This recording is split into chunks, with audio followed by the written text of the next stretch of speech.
Hello friends, आप सुन रहे हैं अनफिल्टर रेडियो। आज का एपिसोड मैं थोड़ा अलग करना चाहता था। पिछले कुछ समय से दुनिया की खबरों में एक चीज़ जो बार बार सुनाई दे रही है, यूनाइटेड स्टेट्स और ईरान के बीच बढ़ता टेंशन। अब जब भी दुनिया में इस तरह की खबरें आती है, ज़्यादातर डिस्कशन एक ही चीज़ पर होता है, वॉर। कौन जीतेगा, कौन हारेगा, क्या होगा, कब होगा, यूनाइटेड स्टेट्स की पॉलिसी कैसे फेल हो गई, प्लानिंग कैसे फेल हो गई, ईरान कैसे स्ट्रांगली रिबटल कर रहा है या जो भी है अपने तरीके से जवाब दे रहा है, एक्सेट्रा एक्सेट्रा। लेकिन आज इस एपिसोड में मैं वॉर के बारे में ज़्यादा बात नहीं करने वाला। मैं चाहता था कि हम एक अलग पर्सपेक्टिव से इसे सोचेंगे।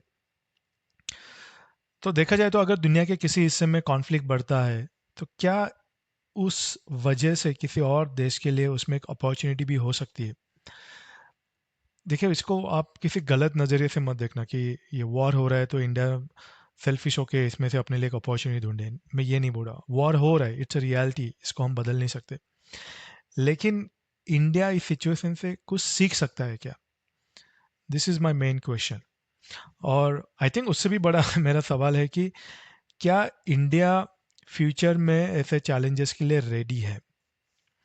So let's discuss and understand. तो सबसे पहले एक जो सिंपल चीज़ हम समझते हैं कि दुनिया की जो इकोनॉमी है वो एक दूसरे से काफ़ी टाइटली कपल्ड है, काफ़ी टाइटली जुड़ी हुई है। अगर मिडल ईस्ट में टेंशन बढ़ रहा है तो उसका असर सिर्फ मिडल ईस्ट में ही नहीं है, उसका असर हमें इंडिया में भी दिखाई दे रहा है। एंड ऑब्वियसली, क्योंकि India is heavily dependent on middle east for its oil requirement, तो हमें भी उसका काफ़ी नेगेटिवली इम्पैक्ट फील हो रहा है। और आप देखा जाए तो ग्लोबल मार्केट्स भी रिएक्ट कर रहे हैं और नेगेटिवली रिएक्ट कर रहे हैं। और इंडिया दुनिया का सबसे बड़ा ऑयल इंपोर्ट में से एक है। तो जैसे मैंने कहा कि हमें तो वो काफ़ी नेगेटिवली इम्पैक्ट कर ही रहा है। But I think the interesting part यहीं से शुरू होता है, क्योंकि इंडिया ने पिछले कुछ सालों में एक बहुत इम्पॉर्टेंट स्ट्रैटेजी अपनाई है। एंड वो स्ट्रैटेजी है बैलेंसिंग। इंडिया की फॉरेन पॉलिसी का जो एक मेन प्रिंसिपल है कि India always try to maintain a very healthy relationship with all countries। तो वैसे देखा है तो इंडिया के स्ट्रॉन्ग रिलेशन है यूनाइटेड स्टेट के साथ और ईरान के साथ भी।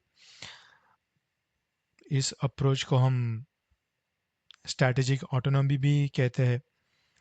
तो इसका सिंपल लैंग्वेज में मतलब यही है कि इंडिया अपने डिसीजन खुद लेता है, ना कि किसी के इन्फ्लुएंस में आकर, ना किसी के एक पावर ब्लॉक में रहकर अपने डिसीजन को वो अमेंड करता है या प्रेशर में आके कुछ डिसीजन लेता है। India takes lot of time, India never reacts. आपने भी देखा रहेगा कि हमारा रिएक्शन काफ़ी डिलेड होता है लेकिन राइट होता है।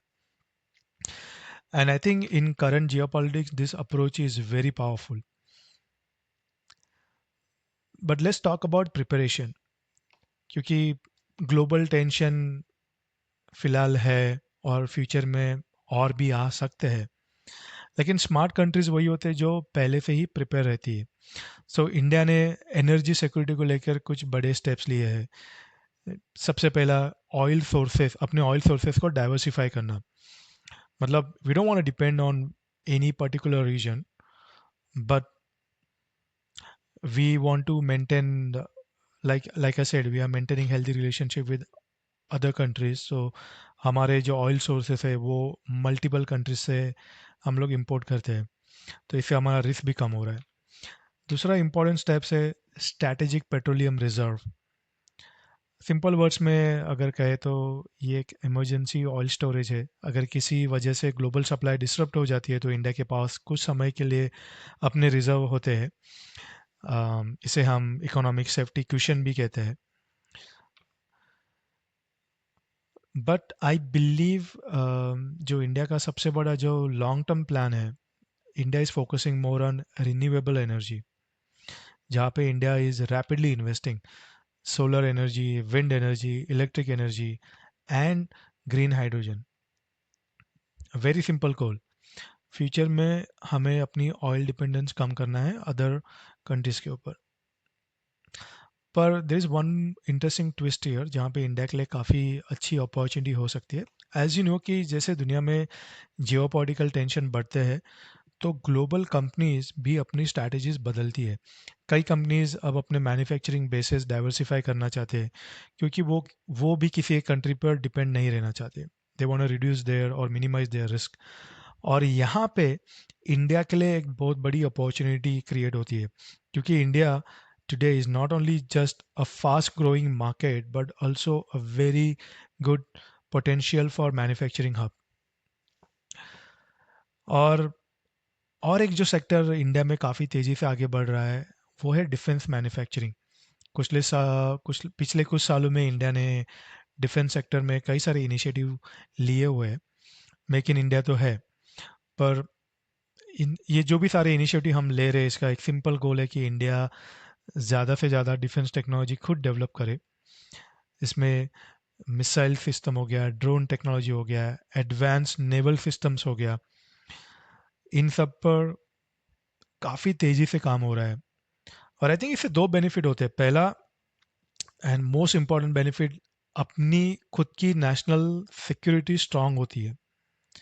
और दूसरा, नई इंडस्ट्रीज और काफ़ी सारे जॉब्स अपॉर्चुनिटीज भी क्रिएट होते हैं। अब अगर हम पूरी पिक्चर को देखें, तो ये सिर्फ एक रीजनल कॉन्फ्लिक्ट की कहानी नहीं है।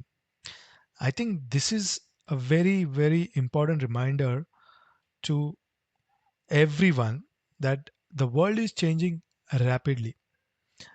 और ऐसे समय में वही देश आगे बढ़ेंगे जो लॉन्ग टर्म की प्लानिंग कर रहे हैं। And I have no doubts India आज उसी डायरेक्शन में मूव कर रहा है। इकोनॉमिक ग्रोथ पर फोकस, टेक्नोलॉजी डेवलपमेंट पर फोकस और बैलेंस डिप्लोमेसी।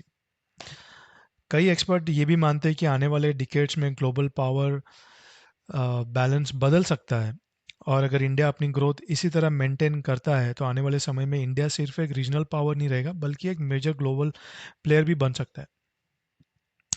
पर मेरा पर्सनल ओपिनियन है कि इसमें बहुत टाइम लगेगा। It's not that easy to be a global power.